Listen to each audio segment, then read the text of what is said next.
Hello everyone, welcome back to the channel and thank you very much for joining me here again on MV Rugby. Round 14 has concluded and the South African teams has managed to win all their games. Yeah, all four.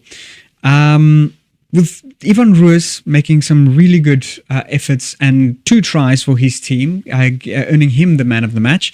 With Ambrose Papier as well, making a breakout performance for the Bulls alongside Chiswell Euster. I mean, that we will talk about that try, the try of the weekend, in a bit later.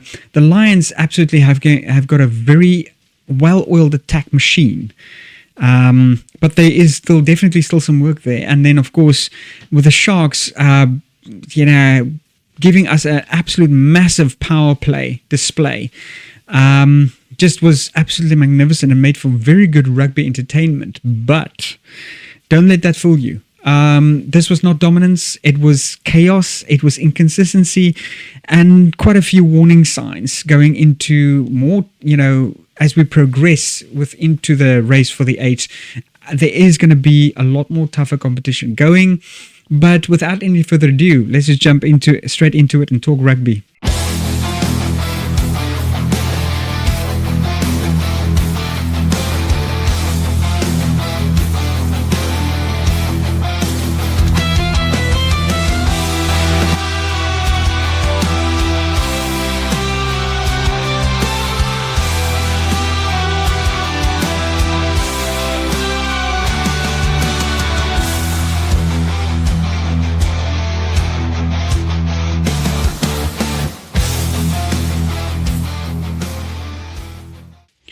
Right, so once again, we're doing the Stormers first. That's my team.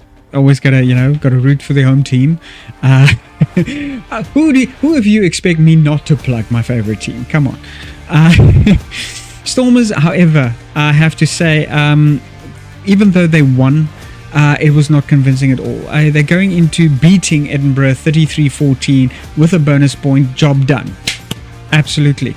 But performance was not that great. The Ruiz tries did make a huge impact, scoring 2 tries for himself, once in the first half, once in the second half, sort of closing 20 minutes of the game. Nkunu, discipline, man. Conceding a yellow card right at the beginning of the first half. I think it's sort of 4 minutes in.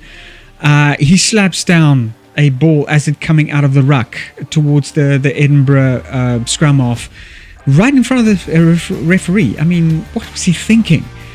Earning himself a yellow card, all for 10 minutes. And then straight after that, we actually managed to beat the Edinburgh side back into their own half after a desperate play with one man down. And here James Young comes through with a fantastic interception from his half, straight through, score a try, 7 points on the board. I mean, at this stage, we are now seriously worried. Stormers being 7 points down, and it's looking bad. Luckily for us, Ivan Ruiz hits back with a very strong carry over the line. In this sort of dying moments of the first half, conceding the first half now with 7 points all, going down the tunnel, and then coming back, we are also very, very much worried as Boan Venter, the ex or the current Springbok, I don't know if he's really ex, don't know if he has been chosen for this year's team or not. But he scores a fantastic try with a mighty carry over the try line for Edinburgh, and we are back in worry city. High error count, ball handling errors, serious inaccuracies, which really costing the Stormers at times. The up and overs, grubber kicks when really it wasn't necessary. Sasha Famagomazulu not finding touch when he was supposed to. Also missing 2 crucial penalty goals, which really could have helped the scoreboard out. Had us worried until the last kind of 20 minutes of the game, and we just powered through for 4 tries. Ivan Ruiz, Kunu making some really fantastic headway. Then also the efforts of Andre Hilventer and Ruan de Villiers, absolutely magnificent. I actually was convinced that Ruan de Villiers should have actually taken man of the match, but don't take it away from Ivan Ruiz. He played hard. He had some actually absolutely magnificent efforts that he put in. So yeah, I kind of deserve it. I think he kind of deserved it. Although I would have loved to have seen Ruan de Villiers, being rewarded for his efforts as well. Definitely could have improved their performance massively by simply just focusing on their ball handling and their accuracy. So definitely something lacking over there. It's just, Stormers looking very dangerously with ball in hand, and they could have just kept that through without complicating things with unnecessary kicks, honestly. Bulls beating Munster 34-31, and this was not really it was winning without control, honestly. Munster controlling the game right from the kickoff, which made for some serious worries early on in the game, but they managed to just hang on by the skin of their teeth, and I don't honestly know how they did it. In my opinion, I think it was probably Andres Pollard's efforts, slotting 100% kicking rate in that game. Also finding, whenever clearance kicks was made, finding the touchline, absolutely crucial. And then when things really started heating up, the Bulls focusing in on the scrum dominance to give them a bit more of a advantage within this game. But the control, honestly, with Munster the whole time, scoring 5 tries to the Bulls 4. So both of them going home with a bonus point. And then, of course, Munster having the absolute privilege of a losing bonus point in this game as well. So definitely, the Bulls need structure.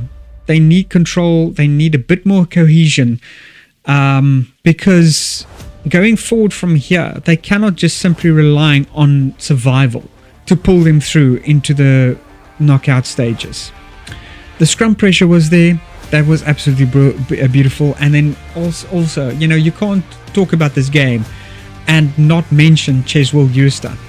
This kid, wow. Even though, Embrus Papier managed to actually get themselves the man of the match and secure the game for the Bulls, this young lad, that run, holy crap, it was circles around the Munster's defense.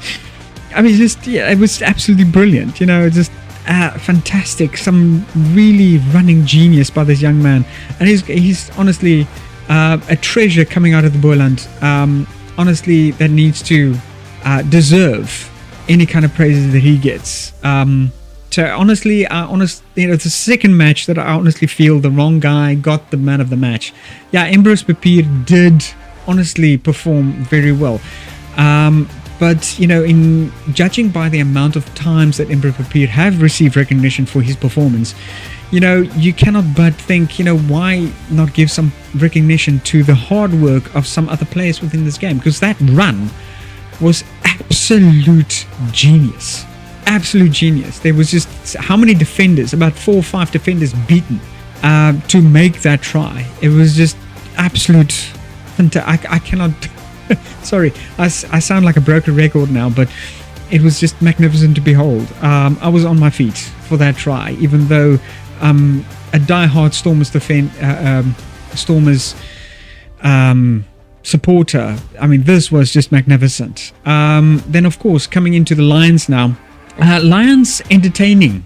I think they're probably the most entertaining South African team to date right now, with magnificent attacks, but striking a massive balance between forwards and backline attacks with amazing strategies. Bronson Mills, wow, this kid, as young as he is as well, some really serious talent coming out of the under-20 Springbok team here. And then, of course, with the combination of Mone van der Berg, the strategic and tactical running is just out of this world. Unfortunately, Bronson Mills now, suffering I think it was an ankle injury, either ankle or knee injury, sort of towards the closing minutes of the game. And I really hope he's going to be back on his feet pretty soon, because the Lions seriously need him. Even though they've got talents like Franco Horn and Kewan Horn and the two horns of the team. Never heard of Lions having horns, but there you have it. Then, just some of the other teams, players within the team also massively, excellent talent from their side. These two really make this game very entertaining. And the way that, the strategic running that they do, and, it's just absolutely brilliant. Angelo Davids himself, massive talent in that team. But yeah, there is definitely a need for the Lions to focus on their defense as well. Struggling a bit there in that section. Lineouts pretty well polished, although I think they only had about a 79% accuracy, where their visitors had 100% accuracy within the lineouts. Their scrums really well done. Fantastic set plays there. And then, of course, the breakdowns, set plays being very well sort of balanced between the two teams. They absolutely need to focus on their defense, because it doesn't help you strike a fantastic balance between forward and backline attack, and you can literally attack and score from anywhere, but you can also concede points from anywhere. So they do need to focus a bit more on the defense, getting that up to speed, because then I think they're going to be an unstoppable force. And it'll be very interesting to see, once you get into the knockout rounds and to the finals, if you're going to have two well-oiled South African teams going head-to-head, and then it's going to be a slugfest. Honestly, it's really going to be, quite magnificent to witness. If that ever should happen. The Sharks, well done. Absolutely well. And, a serious game, looking very serious this time. There was nothing really interesting happening within the game. It's not really fantastic wow moments, but they really, honestly, was well-oiled in every facet. Their defense was solid. Their front row dominance was particularly good. Their backline attacks also absolutely quite surgical and really to be concerned about for any team that faces them.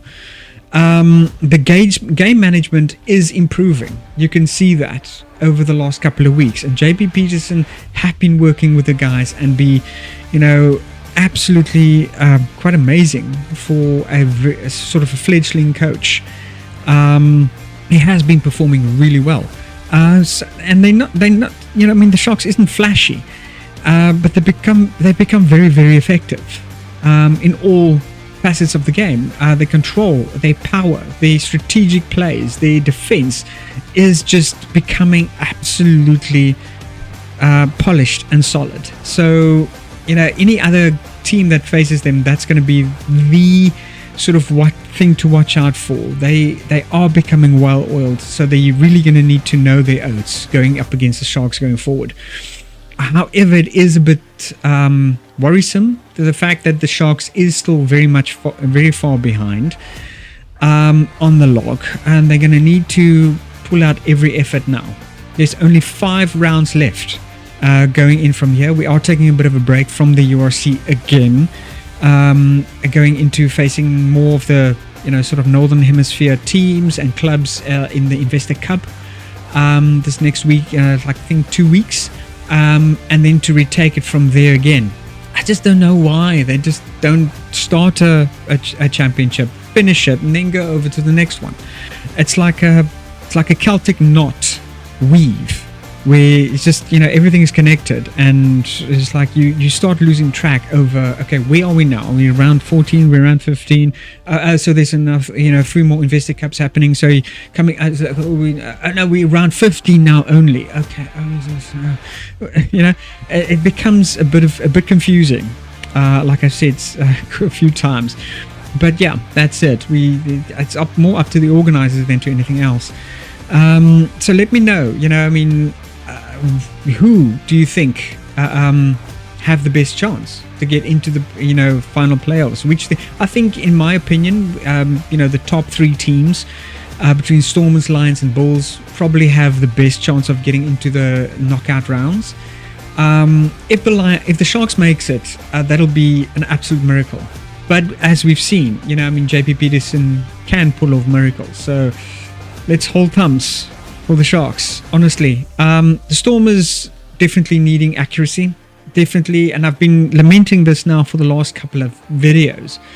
They need to focus on accuracy. They need to focus on unforced errors and ball handling. That's going to cost them now. They're going into a lot more tougher competition. They're facing Connacht next, I think in sort of end of April, beginning May. They are going to face directly after that the Glasgow Warriors, who's in top form right now. Being at the top of the log, still at I think 51 points or 55 points. Stormers is at 51 points at the moment. Glasgow Warriors is 55, and yeah, the competition is only going to get tougher from here on. So they really need to focus on that. Speaking of which, the Bulls focus on the structure. They've been really looking scrappy this last weekend. No cohesion, no structure, and no control. They need to actually focus in a bit more on that, because you cannot just focus on the fly halves efforts to keep winning games. It's not going to work. You're not going to just be able to pull yourself through every single game on your bootlaces. So they're going to need a bit more structure and something that is more solid going forward. More reliable. The Lions definitely defense. I think the rest of their game is pretty well oiled and polished, but they need to just focus on defense, because it doesn't help you actually winning games with or having a well-oiled attacking strategy, but you have no defense. So definitely something that they need to keep on. Putting points on the board while keeping your opponent from scoring points. That is where the sweet spot's at. Obviously, the Sharks, they've just got to keep building. They've just got to keep building themselves up, and yeah, because right now none of these teams are the finished product. But I think Sharks is probably closest, although they are further down on the log. But let me know, who do you think of the South African teams do have the most chance, or the best chance right now, of making it to the finals? Or which two teams? Because that's also quite a possibility. I mean, we could have the Stormers facing the Lions. We could have the Lions facing the Bulls, or even the Bulls facing the Stormers. Who do you think is going to make it to the finals there? And which South African team are you worried about a bit most? I think as a Stormers supporter, I am quite hopeful for the Stormers and also quite worried for them, because they need to actually just make some major improvements to their game, which is going to possibly cost them in later stages. But anyway, guys, thank you very much for watching. That is it from me. Leave me a comment in the comments field below, whatever your opinions are. Always love reading them. And yeah, hit the like and subscribe button if you haven't done so. And I'll see you guys in the next video. Please take care of yourself and your loved ones. Peace out.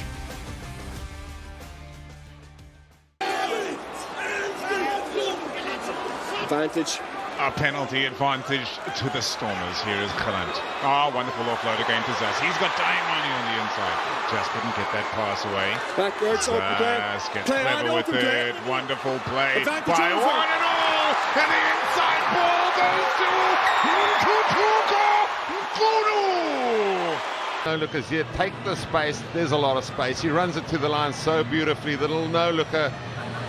And we see some crackers of props of late.